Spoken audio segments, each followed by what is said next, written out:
Hola, bienvenidos. El propósito de la siguiente charla, más que una aproximación histórica o filosófica, sería el de destacar la solidez de las bases científicas de la osteopatía desde sus inicios. Se trata de reivindicar la validez y la vigencia de los abordajes que utilizaban los primeros osteópatas, respaldando con criterios científicos actuales su visión, sus métodos y las técnicas que empleaban. En definitiva, revisitar los inicios de la osteopatía con nuestros conocimientos actuales. En palabras del Dr. Steele, un osteópata debe ser un hombre inteligente, concienzudo y amante de la verdad, y nunca debe hablar hasta que sepa que ha encontrado y pueda demostrar la verdad de lo que dice saber. Voy a intentar mostrar lo que he encontrado en la manera de trabajar de los primeros osteópatas, desde lo que dejó Steele escrito en su último libro, Research and Practice, pasando por citas o comentarios sobre la manera de tratar de Steele de algunos de sus primeros alumnos, como McConnell, Hazard e incluso Sutherland, hasta llegar a la evolución del Body Adjustment propuesto por Littlejohn y continuado por John Wernham. En resumen, la idea es poner en evidencia qué hacía y qué hace un osteópata ahora cuando pone sus manos en un paciente visto desde el punto de vista de la neurofisiología.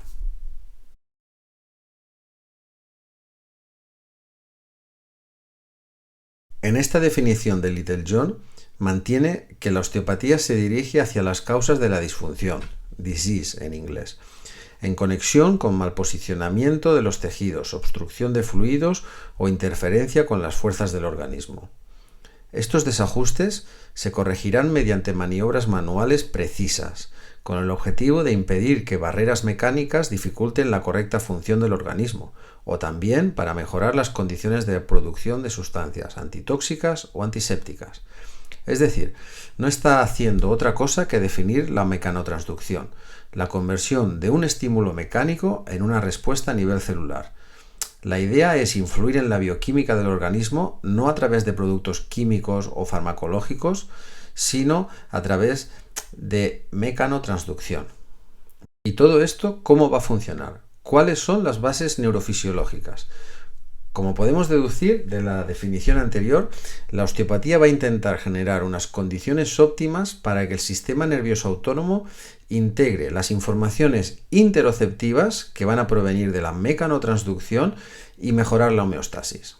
Al final, la clave será la mejora de la integración de las aferencias a través del sistema nervioso autónomo, que va a organizar las respuestas efectoras necesarias para que se produzca la mejora de la homeostasis que desea el terapeuta y el paciente. El osteópata no es más que un generador consciente y, en el mejor de los casos, bien instruido de aferencias. Vamos a hacer una breve introducción de cuáles son esas aferencias, esos captores, con especial atención a los más desconocidos, a los interoceptivos, que van a tener una importancia capital sobre el sistema nervioso autónomo. Conocemos bien la existencia de la exterocepción, nos ayuda o es la que nos da vía a tener una buena percepción del mundo externo por el cuerpo. Las neuronas aferentes son mecanosensibles con axones de conducción rápida, A beta, ya conocemos, inervan la piel, la visión, la audición, olfato. También conocemos bastante bien la propiocepción, el sentido de la posición relativa de las partes del cuerpo entre sí y de la fuerza que se emplean en los movimientos. Pues tiene unas neuronas aferentes, A alfa y A beta, que inervan tejidos somáticos profundos como músculo esquelético, las articulaciones, tendones, la fascia. Y la cenicienta, en cuanto a nuestro conocimiento, es la interocepción. Son neuronas aferentes con axones de diámetro pequeño, A delta, C, que controlan los estados mecánicos, los térmicos, químicos, metabólicos, inflamatorios, estados lesionales de los tejidos corporales. Y estamos hablando de la piel, de tejido somático profundo, de vísceras. La activación de estas neuronas aferentes puede conducir a sensaciones corporales interoceptivas, pues de lo que hemos dicho, térmicas, dolorosas, viscerales, sensaciones somáticos profundas, sensaciones de toque sensitivo, en inglés sensual touch, relacionado con la afectividad y otras muchas. La integración del sistema nervioso autónomo y sus aferencias ocurren en todos los niveles, medular y superiores. Las funciones del sistema nervioso autónomo dependen de la actividad integrativa del cerebro, médula espinal, tronco cerebral, hipotálamo, etc. Las respuestas autonómicas obtenidas a partir del telencéfalo son altamente específicas y locales y requieren vías autonómicas finales funcionalmente muy específicas para desarrollar una acción justa en un lugar, en un momento muy específico. Otra característica de este sistema es que las vías autónomas espinales son activadas más poderosamente por las entradas interoceptivas aferentes espinales en el dominio cutáneo, profundo somático o visceral. ¿Tenían conocimiento los primeros osteópatas de esta neurofisiología que acabo de describir? Pues sinceramente, no. Lo único es que ellos sí habían encontrado las manifestaciones de este sistema. Y esto que habían encontrado era lo que Still denominaba la lesión osteopática y más tarde hemos llamado la disfunción somática. ¿De acuerdo? Tiene unas características que hemos intentado parametrizar. Es cuando hay una asimetría en el movimiento, una restricción, unos cambios en los tejidos y unos cambios sensoriales por parte del paciente, ¿vale? Entonces, los primeros osteópatas sí localizaban en la palpación, visualmente, la lesión osteopática, y es en esas zonas en donde se dirigían a esas zonas, o las que tenían relación con ellas, hacia donde dirigían sus tratamientos manipulativos. Como íbamos diciendo, Still y los primeros osteópatas se encontraban delante de una lesión osteopática que básicamente presentaba las características de una asimetría en el movimiento, una restricción en el movimiento, una sensibilidad especial y unos cambios en el tejido. Encontraban esta lesión osteopática y buscaban razonaban las posibles implicaciones que esta alteración anatómica podía causar en la fisiología del paciente. A partir de ahí decidían cómo actuar. Y más o menos aquí voy a explicar un par o tres de ejemplos sobre la manera de trabajar de Still en su último libro, que es al que me refiero, porque yo encuentro que Research and Practice es como ya había fundado la escuela de Kirksville, ya había tenido sus discípulos, y yo creo que es donde puntualizaba y quería dejar negro sobre blanco su manera de trabajar y su manera de pensar la osteopatía. Y entonces voy a utilizar las explicaciones que dio en Research and Practice. Muchas veces se habla de que Still nunca quiso enseñar técnicas. En Research and Practice explica muchísimas técnicas. Creo recordar que yo hice mi trabajo de fin de osteopatía sobre este libro, y no creo que bajara de 65 técnicas diferentes en Research and Practice, ¿vale? Entonces el método que emplea Still en Research and Practice es un guión muy típico. Comienza por explicar la fisiopatología de los libros de la época, explica el caso del paciente, explica lo que dicen los libros de fisiopatología, no habla de fisiología para nada, eran libros fisiopatológicos, y luego él da otra explicación, que es su explicación anatómica y de la influencia que tiene estas alteraciones anatómicas en la fisiología del paciente. Y después se dedica a explicar cómo va a conseguir qué tipo de tratamiento, de manipulación. Cuando hablo de manipulación no estoy hablando de thrust, sino estoy hablando de movilizaciones, de diferentes técnicas. Pues explica qué diferentes técnicas emplea con el paciente y en qué zonas, ¿vale? Y como curiosidad, y recomiendo vivamente que lean este libro, es que habla de muy pocas afectaciones neuromusculares. La mayoría del libro está dedicado a tratamiento de infecciones y otro tipo de patologías no neuromusculares, ¿vale? Voy ahora a mostrar unos detalles de la manera de tratar de Still. Esta descripción es la primera que aparece en Research and Practice y habla sobre la cadera. Y recordemos la famosa fotografía de él aguantando un fémur. Y aquí vamos a ir con la descripción. En esta técnica, Steele nos indica que debemos doblar la rodilla tomando el pie con nuestra mano, la otra mano debajo del trocánter mayor. Vamos a empujar la rodilla con nuestro pecho y la mano que está en el pie va a empujar hacia el pecho del osteópata, mientras que el pecho empuja en dirección externa, hacia afuera, ¿vale? Intentando crear un campo que el trocánter esté flotando en el acetábulo. Entonces llevamos la pierna por encima de la otra pierna y cruzamos por encima de la rodilla buena y estiramos, ¿vale? Y entonces en ese momento la mano del trocánter tiene una sensación de suspensión y de liberación. Tan sencillo como esto es esta técnica. Hay muchas descripciones de cómo trabajaba Steele. Por ejemplo, McConnell en el año 1900 explica que Steele seguía dos reglas principales. Y una era que exageraba o incrementaba la dislocación, que era la manera que tenían de hablar de cuando lo que los quiroprácticos luego llaman una subluxación. Lo que hacía es aumentar la exageración de la lesión para que los tejidos se relajaran, ¿vale? Alrededor de esta exageración, ¿vale? Y entonces lo que hacía es revolver por el camino de la articulación con los tejidos ya relajados.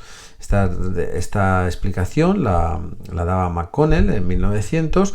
Hazard, otro de sus primeros alumnos, habla, por ejemplo, de que Steele se hunde en la columna, ¿vale? Se dobla encima del paciente hacia el lado de la desviación de la vértebra. Quiere decir que va a exagerar la lesión, ¿vale? Y entonces luego con el resto con la otra mano hace que la articulación haga el recorrido correcto, pero ya con esta exageración de lesión en la que todos los tejidos están relajados, el recorrido correcto es muy fácil. En realidad, resumiendo, es una técnica primero indirecta y luego directa, ¿vale? Y bueno, aquí como podéis observar, en estas dos fotos vemos el principio y el final de esta técnica de cadera, y la pregunta era por qué Steele le daba tanta importancia a la cadera. Incluso en las fotografías tenemos que tener en cuenta que cuando en aquella época te hacías una foto, no es como ahora que podemos hacer 200.000 fotos. Una foto siempre tenía un gran sentido, quería decir algo. Entonces me pareció curioso por qué era tan importante esta técnica, que en principio parece tan sencilla y nada complicada a simple vista. Luego la realidad no es tan sencillo el conseguir un buen ajuste de cualquier articulación, y mucho menos de estas que son tan móviles, pero bueno, he intentado hacer un pequeño análisis de qué es lo que ocurre en esta manipulación. Lo primero es lo obvio. Hacemos una aferencia a nivel espinal que se va a integrar a nivel del sistema nervioso autónomo en la zona toracolumbar, y bueno, esto no es sorprendente. Mejoramos las aferencias a nivel espinal. Pero, ¿qué pasa? ¿Qué otras cosas ocurren a este nivel y que no están ocurriendo a nivel espinal?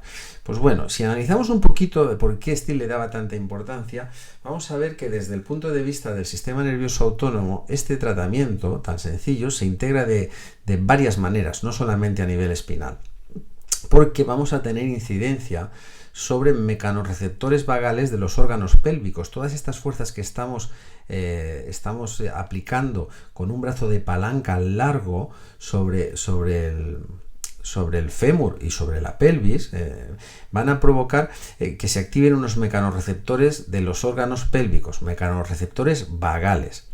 Estos tienen un papel fundamental en la regulación de la nocicepción, y de la antinocicepción. Son unos moduladores del dolor.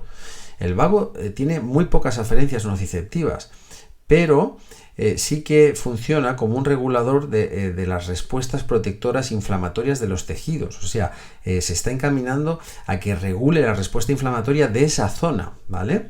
El vago también va a tener un control de la presión arterial y la perfusión de los tejidos en esta zona. También va a hacer un control de la extravasación de plasma sinovial por el sistema nervioso simpático. Como habéis podido observar, una cosa es la explicación simplemente de unas aferencias interoceptivas a nivel espinal, pero cualquier acción que tenemos va a tener una repercusión a nivel neurológico que se ha de integrar a nivel autonómico y va a tener una repercusión sobre la vascularización, el principal objetivo.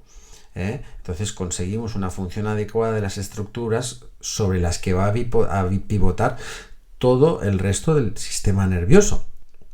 Está intentando que la vascularización del área sobre la que va a pivotar toda la mecánica, o sea, la vascularización de la pelvis, esté en unas condiciones óptimas. ¿De acuerdo? O sea, esta técnica tan sencilla lleva dentro de ella una gran cantidad de análisis funcional.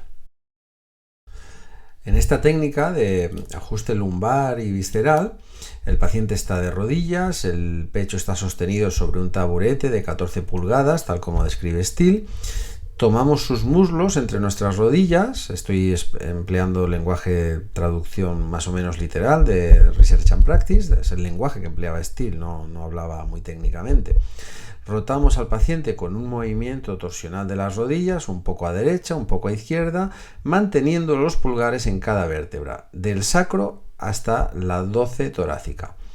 Este movimiento de torsión va a soltar las carillas articulares, luego llego a su abdomen y con mis manos levanto el contenido del abdomen y pelvis hacia arriba y delante, hacia el ombligo, aliviando la posible impactación de la pelvis con las manos planas. ¿Vale?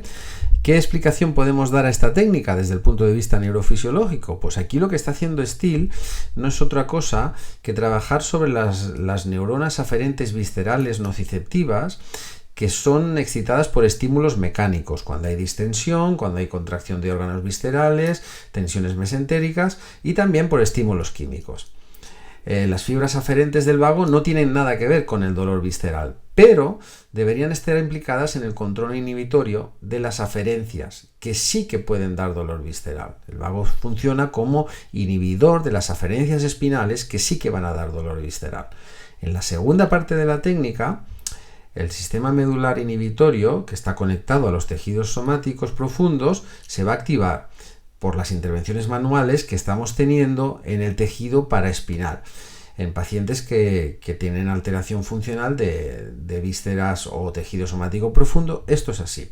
Así estamos estimulando a nivel espinal, pero también el vago va a tener una función de control del dolor, ¿vale? Y va a haber una conexión simpático-adrenal a partir del vago que provoca una liberación de adrenalina y una sensibilización de los nociceptores de la piel.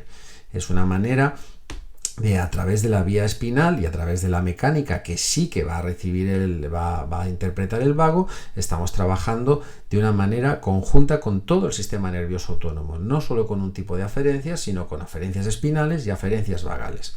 Estamos cambiando la información, pero no solamente mecánica, como podríamos sospechar por lo que hablan de las carillas, sino también a nivel de la vía espinal y a nivel de mecanorreceptores, a nivel de contracción, de distensión que tienen los órganos viscerales y que tienen vías vagales, ¿vale?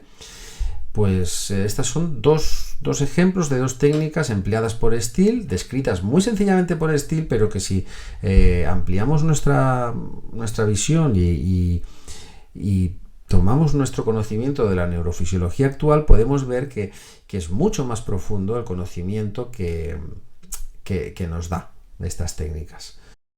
Bueno, y a partir de aquí, y con la contribución de los nuevos osteópatas, intentando ser fiel al legado de Steele, siguiendo el espíritu, ¿vale? Aquí podemos ver unas cuantas citas de Steele, bueno, habla de hay que buscar en cada articulación, desde el atlas hasta el coxis, y conocer bien cada vértebra, que esté en su sitio correcto, cada costilla con una perfecta articulación. No para de hablar de perfectas articulaciones, del movimiento entre los tejidos, las superficies de los tejidos en cada articulación del cuerpo. Still concebía la articulación, no solo la articulación ósea, sino entre los concebía las articulaciones como superficies de deslizamiento entre los diferentes tejidos. Aquí, por ejemplo, otra cita: explora o diagnostica cada articulación con cada tejido, y no solo trata, pero solo va a tratar o ajustar las que sean necesarias, pero no olvidemos que explora todo. Yo examino cada hueso y cada articulación desde el occipital hasta el coxis, ¿vale? Bueno, siguiendo esta filosofía, los alumnos, los nuevos osteópatas, comenzaron a intentar sistematizar este análisis y este tratamiento de los pacientes. Intuyo que era con motivo de facilitar la pedagogía de la nueva disciplina. Y a través de este intento de sistematización aparece el modelo de las líneas de fuerzas y polígonos, para intentar interpretar el modo en que las fuerzas actúan en la anatomía. Y es un farmacéutico, alumno de Still, que se llamaba Charles Henry, que propuso este modelo para la interpretación de la postura, y que más adelante fue utilizado por Littlejohn y su continuador John Wernham. Este intento de sistematizar un poquito los tratamientos, no hacerlos rutinarios ni repetitivos, pero sí de intentar buscar una sistematización de la manera de trabajar. Fue el principal leitmotiv de Littlejohn y sobre todo de John Wernham, ¿no? Numerosas maneras o numerosas citas de ellos para incidir en este aspecto, ¿no? Por ejemplo, cito textualmente: examina el camino por el cual las fuerzas viajan a través del cuerpo e interactúan con un área del cuerpo, y en qué grado estas influencian estructuras neurovasculares que aportan o extraen sustancias de esas áreas, ¿no? También hablan de que una lesión mecánica puede generar una respuesta fisiológica, produciendo signos y síntomas que indiquen dónde los operadores deben enfocarse, ¿vale? Habla de que cuando se pregunta cuál es la causa y cuál es el efecto, insisten en que la mecánica, la anatomía y la fisiología están correlacionadas en estructuras tridimensionales del cuerpo humano, con lo cual forman una unidad, ¿no? A nivel mecánico se preguntan pues qué área está soportando una carga, qué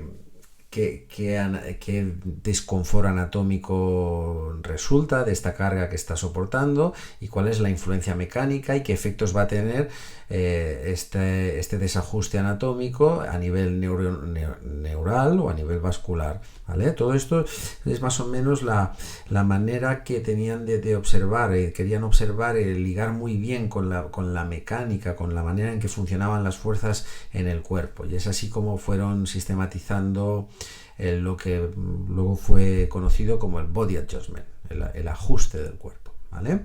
Es una parte muy importante de la historia y de la herencia que tenemos los osteópatas, y que nos da al practicante, al osteópata, la base que puede ser usada para mejorar la constitución y la vitalidad del paciente. Y sobre todo la importancia de, una vez más, la palabra que me parece que va a sonar mucho en esta charla, de que integra y correlaciona toda la estructura del cuerpo humano. Y también este body adjustment puede servir como un diagnóstico general, ¿vale? Debe ser relajante para el paciente. No vamos a luchar con la lesión. Una vez más, no encontramos grandes luchas. Se emplean brazos de palanca grandes. Abordamos todas las áreas del cuerpo. En las extremidades examinamos cómo se oponen al esqueleto de la forma axial, o cómo funciona colectivamente una extremidad con el cuerpo. No se trata solo de ver una lesión pélvica, sino de cómo esta lesión puede afectar a las extremidades, al cráneo, incluso a las vísceras. Este Body Adjustment tiene una secuencia específica que va correlacionando estructuras y funciones a través de todo el cuerpo. La pelvis se ajustará específicamente, luego se ajustará la pelvis con la columna lumbar con la columna torácica y luego con la cintura escapular y las cervicales. Y utilizaremos la posición del paciente usando la técnica a nivel que vuelve a ser, como había descrito con Steele, indirecta o directa, usando brazos de palanca según vayamos encontrando y nuestro criterio, ¿vale? La evaluación y el tratamiento de esta manera pueden parecer lo mismo, simplemente va a variar el abordaje de la barrera. Es importante conectar bien la palanca que usamos con el fulcro y hacer un trabajo sobre el ritmo verificando que la barrera, ¿vale? El ajuste debe hacerse con un ritmo que ponga al paciente en situación de confort, de facilitación. Es muy diferente imponer un tratamiento, aquí lo que queremos es que es una sugerencia, es una aferencia. Una vez más hablamos de aferencias, de que el paciente acepte las aferencias que le está dando a alguien que cree conocer cómo están funcionando las fuerzas y qué implicaciones a nivel fisiológico tienen estos cambios o estas situaciones de disfunción anatómica. La dirección del tratamiento es crucial, ¿no? Porque también vamos a trabajar sobre el drenaje y el aporte de los fluidos, primero los fluidos pasivos y luego, como consecuencia de una movilización de fluidos pasivos, una respuesta a nivel activo seguramente, ¿vale? Es necesario dejar el camino libre de obstrucciones para que, como decía Steele, el fluido viejo se drene y cree un espacio en el que pueda fluir un nuevo fluido para abastecer el área. Trabajar la circulación de forma pasiva se transforma en un medio para poder conseguir una circulación activa. Y como decía Steele, todos los nervios dependen de un sistema arterial, de la calidad de la sensación, la nutrición y el movimiento va a depender de la vascularización del nervio. Que está hablando de los vasa nervorum, ya hablaba en su autobiografía, ¿vale? El tratamiento pues va a ser global, es un tratamiento global en el espíritu de Steele, pero con puntos locales y focalizando, interrelacionando estructuras. Vamos de las grandes estructuras a las curvas que tiene la columna, a curvas locales en la columna vertebral y la relación entre ellas. Luego vamos a evaluar entre los segmentos o articulaciones periféricas o los segmentos intervertebrales. Vamos a ir oscilando entre evaluación general, tratamiento general y tratamiento específico, ¿vale? El ajuste en las estructuras distales debe comenzar siempre desde la estructura central, donde tenemos un mayor impacto. A veces con la menor cantidad de tratamiento conseguimos un mayor impacto. Entonces toda nuestra relación en el tratamiento siempre va a integrar la estructura central con la periferia. No deja de ser un diálogo, una interacción constante entre evaluación, tratamiento y reevaluación si es necesario. No hay que obsesionarse por diagnosticar demasiado rápido. Se basa más en una interacción constante entre evaluar, tratar y reevaluar. Espero tener la oportunidad de mostraros en persona y más ampliamente estas técnicas de Steele y este abordaje del Body Adjustment y sobre todo, más que mostrar las técnicas en sí, estudiar juntos la neurofisiología, la validez científica y lo que el 90% de iceberg que se esconde debajo de la punta de estas técnicas. Muchas gracias por la atención y nos vemos pronto.